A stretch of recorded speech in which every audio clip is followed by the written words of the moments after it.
Centurion Action X. Many people thought that this vehicle is quite bad. Some people thought it is meh, and some people thought it is actually pretty good and it doesn't, need any buffing. But guys, in update 1.20, Centurion Action X is actually going to receive some love. And let me tell you, when I tried it out on the dev server for, let's say, like 7, 8, 9 battles, something like that, it actually slaps now because it received a little bit of mobility improvements and also the gun handling improvements and as well as the DPM rate of fire. And you are going to see 2 battles from that session, and this first one is going to be beautiful, like specially beautiful, because I am able to use that beautiful 480 alpha damage hash round versus very soft targets, which makes the DPM on Centurion Action X actually very juicy, if I can say so. Now, I would put myself into a pool with people who thought that this tank is kinda meh, it is okay, it has its moments here and there, but it definitely needs some love to be like very competitive. And when they first announced the buffs, which I'm going to mention in a second as well, I'm going to show you what they are going to do to the Centurion Action X. Many thought that this is not going to do anything to the vehicle, and they rather wanted to see the turret improvements or the armor improvements. But after playing the battles on the test server with this vehicle, I can say that if it would receive turret improvements as well, that would make this tank like extreme meta vehicle. And by the way, nice assistance. Thank you very much, FE4005, for that crazy smack into SDB and giving me 1600 assistance. I will take that. And guys, soon, watch this, I'm going to, well, yeah, Amarak is still shit, guys. Now, I'm going to switch to the hash very soon, and you're going to see some non-stop hash slapping over here in this battle. But yeah, if this turret would be even better, like it is, occasionally it can bounce stuff. Occasionally it bounces shots, but in a full tier 10 games where people are shooting premium rounds, yes, it is not going to hold up very much. But now you can have under 6-second reload time for 390 alpha or 480 with high explosive. And with this new gun handling as well, I don't know if we can add the armor buff to this anymore. Because, so what they did to the Centurion Action X, they decreased the gun dispersion during movement and on hull traverse by 29%, which is quite a big buff. It's basically adding more than stabilizer to your vehicle for free, right? And also they decreased the gun dispersion on the turret traverse by 33%. So gun handling is going to be super good, and by the way, you are seeing both battles which I'm going to show you today. Knights 558 roll, played without stabilizer. The first one you are watching right now is turbo, ventilation and rammer, and FE45 just took the shot, I guess, and is now just saluting and giving up basically. So yeah, it basically received super good stabilizer on the house for free, and now you can use something else in the equipment slot. On the top of that, they buffed the DPM and they changed the reload time from 8.6 seconds down to 8 seconds, and this is how you're able to get your reload time stop 6 seconds if you use good equipment units and also directive. But it's just worth mentioning that the opportunity is there to get it under 6 seconds. And mobility, they increased the top speed from 53 up to 55. Yeah, it is not going to do much, but now with turbo, on turbo for example, you can get your mobility up to 60 kilometers per hour or your top speed up to 60 kilometers per hour, which is not half bad. Just like this battle, 6,400 damage done in absolutely no time whatsoever, and overall it was like over 8,000 damage combined battle, so quite a nice farm. Moving on to the next one, which was actually my first battle ever played with Centurion Action X. It is once again a full tier 10, this time quite a heavy tier 10 battle on builds, and you can see a lot of heavy tanks over here and couple tank destroyers as well. This time we do not have too many FE45s to simply straight on bang with 4,600 all the way up to actually 4,900-ish DPM is potential with the hash rounds if you are rocking full bond equipment, for example, with ventilation and food and directive and everything.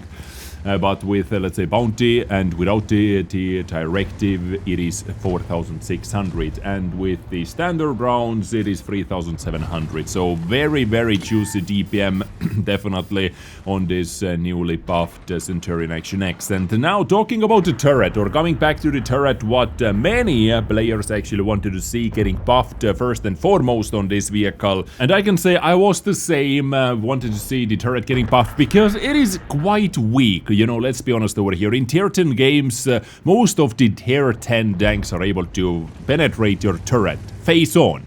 What I mean by that, well, check this out, guys. So this is the Centurion Action X on the flat ground versus itself, versus 268 millimeters of penetration APCR round, and as you can see, of course, the hull is straight out bright green, because everything that is able to see, you are able to see in the hull, you are able to penetrate that basically under any angle, you know, when facing forward. But the turret as well, you can see, like underneath the gun, there is a massive 250 penetration spot right there. On the sides as well, even lower armor value, you can see 246, and of course the commander hatch as well. The forehead is bouncy, and the forehead is what bounces the most on this tank, of course. When you're hull down, you are going to make the forehead basically out of bounce angle, and if you use your gun depression on the top of that, you can at least block one position of the weak spot like this. You know, this gets blocked by the gun quite a bit, as you can see. When people try to hit you over there, your gun is going to do the most blocking, but still the sides are very weak. So now, after they have already buffed, or they are going to buff the DPM, the gun handling a lot actually, then mobility as well, would the turret buff be too good, making this tank too good? And how much would the buff be? Because let's say you were increasing the side turret value from 250, which it has, up to 270 or 280, then yeah, most of the standard rounds are going to struggle, but premiums are still going to go through your face, and this basically makes people nice shot, by the way. 450 high roll as well, and this is simply going to make people spend more premium rounds at you, while still getting penetrated into those spots, into those weak spots. But it is going to make this tank way more powerful versus tier 8s and 9s, because, you know, many tanks can penetrate, many tier 8s and 9s can penetrate you into the turret as well, actually, with premium rounds, and some tier 9s and tier 8s even with standard rounds. So yeah, it is a thin line, like when are you going to make one or another tank too good with the buffs, like we have just witnessed with M4, which received a huge array of buffs, and then actually, I think for the first time ever, maybe, at least what I can remember, is that the very next patch they nerfed M4 already, and then a couple patches later, like with this patch currently, M4 is going to be hit with quite a big nerf hammer, basically making the gun as bad as it was before. Well, slightly better if I remember correctly, but you definitely need to use stabilizer now. At least this is what people said who were able to test it out, and whose, you know, one of the main tanks was M4 now, because you had the luxury to play with turbo, improved hardening, and stabilizer, no, sorry, not stabilizer, turbo, improved hardening, and rammer, for example, and now you have to sacrifice something for the vertical stabilizer as well, because the gun is definitely not going to be that stable. But yeah, you know, you have 560 alpha gun handling, like on the Super Conqueror, that was a bit too strong, right? But this was the medicine versus Chieftains and 279E, many people said. So yeah, it's a thin line as always. And now talking about the Action X again, you know, I think we should take it step by step to see how this DPM improvement and gun handling improvement is going to affect the stats of this vehicle. I see many good players are going to enjoy Action X, are going to get like very big games in this tank. Even despite the turret still being quite a cheese in tier 10 games, but you have that extra damage output, you have that extra DPM, and now you're able to connect your shots way more easily as well. Like, you know, targets like Leopard 1, you have so much extra DPM if you're able to penetrate them, or any other lightly armored light tank, medium tank, or tank destroyer. You can just rip them into pieces. And this battle has a weird ending, ladies and gentlemen. That 705A parked into a very nice position right there.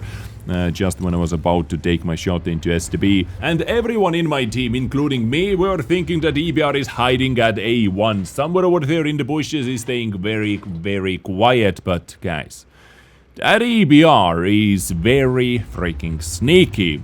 And on the test server, actually, I don't know why this guy's being so sneaky, because on the test server, like, why do you troll? Why do you care about that so much? So let me just speed up a bit. You know, I'm trying shooting over here. I'm legit shooting in the air, hoping to get spotted, to get at least some information. And where do we find this guy, ladies and gentlemen? EBR was testing on the test server our peekaboo skills, our hide and seek skills. Yes, we were able to find you. We were actually able to find you. And sadly, this base is getting capped, or our base is getting capped just before I'm able to put my finishing shot into EBR. Well, you survive to die another day, I guess. Not bad. 6.5k once again, 500 assistance, so 7k combined in 8 minutes. This was a bit slower battle, but still Centurion slapped quite a bit. So here it is, coming with update 1.20, and now I am covering those buffed and nerfed vehicles because we have the Death Server Iteration 3 already, and Wargaming has not shown any signs of changing the vehicle rebalance. Like, most of the feedback I heard about Progetto 65 nerfs, Standard B nerfs, people didn't want to see that. And seems like the Death Server Iteration 3 did not change anything, so I guess all those changes are going through as they said the first time. And yeah, Centurion Action X, actually looking forward playing with it on the live server when it comes out. What do you think about that? Let me know in the comment section down below. I thank you so much for tuning in. See you next time. Bye bye. Stay awesome. Stay beautiful. Next time, I think I'm going to cover Rhino buffs. See you there.